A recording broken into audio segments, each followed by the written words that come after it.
জীবনের সহযাত্রী। সুখের দিনে হাততালি, দুঃখে থাকে কে? ঝড়ের রাতে সত্যিকারে চেনা মানুষ সে। পথের শেষে বোঝে মানুষ ধন নয় আপন, বিশ্বস্ত এক সঙ্গীর মাঝে বাঁচে হৃদয়ে মন।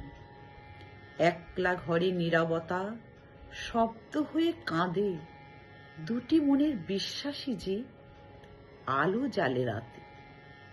জীবন শুধু শ্বাসের হিসেব, এ কথা সত্য নয়।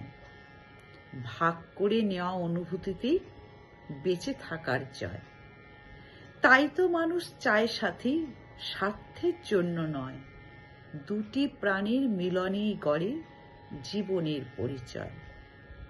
দুটি প্রাণের মিলনেই গড়ে জীবনের পরিচয়। কলমে কবি ডক্টর অসীম কুমার নস্কর, কণ্ঠে আমি টুলু ঘোষ।